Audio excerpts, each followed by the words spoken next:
Hi, this is John Jacob, also known as Gay Gandhi, and I want to speak to Occupy Wall Street.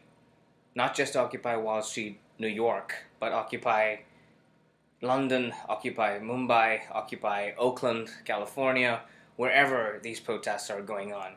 First of all, you need to know that I was a part of corporate America for 14 years. I left undergraduate college to join corporate America and stayed there until 2008, working through all the corporate American hierarchy. I then quit in 2008 because I wanted to do something else with my life.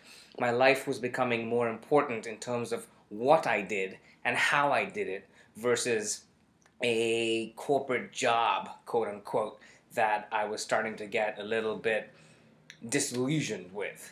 Now, Occupy Wall Street, you have my empathy. Occupy Wall Street, I understand your concerns. Occupy Wall Street, I understand why you feel victimized by the 1% that are in your minds ruling the 99%. But I have a couple of things to say. As an immigrant to the United States is the only country in the world where democracy is true, where voices can actually be heard, where one can reinvent oneself. You can reinvent yourself anytime, any way, any day you wish. You could be a subway driver, you could be an addict, you could be a recovering addict, you could be a souvlaki vendor, you could be an entrepreneur, you could be anything that you want to be any day that you wake up in this city and in this country every single day. There's something to be said for that.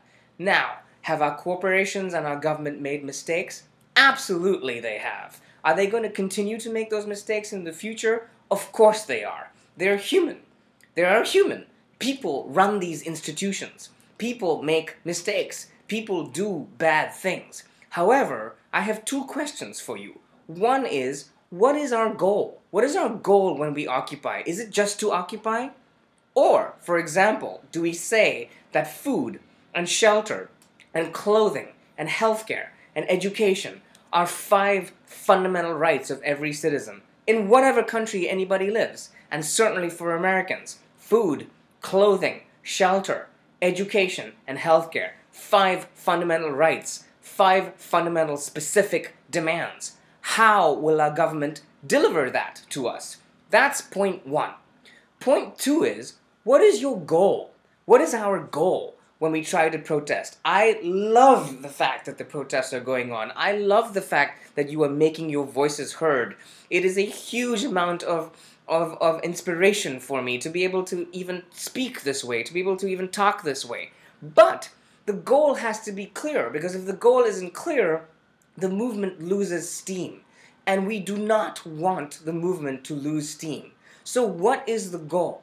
In my mind, as I speak and I think about all of you sitting in groups, when I've gone down there myself and walked through the groups and talked to groups, the thing that strikes me is we are intelligent human beings. We are young, passionate human beings. We've had many experiences in our lives.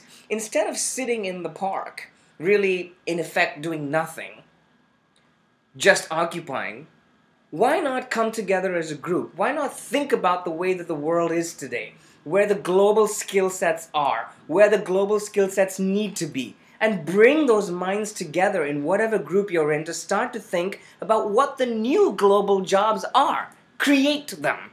Instead of waiting for our government to do these things for us, create the jobs. Now, I'm going to repeat again, as a demand, 5 fundamental rights are every citizen's fundamental right. Food, clothing, shelter, education, and healthcare. 5 fundamental rights. Those a government does need to provide. However, on the other side, as a solution to the occupation, come up with a solution. Stop whining. Start acting. And the solution here is for us to get together to figure out what our future jobs are going to be. Not just for ourselves, but for others. We are smart, we are independent, we are passionate, we are global. Let's stop whining and start acting. And I am here to offer and to help in any way that I possibly can. Let's get the goal clear and let's make the demands clear. This is Gay Gandhi.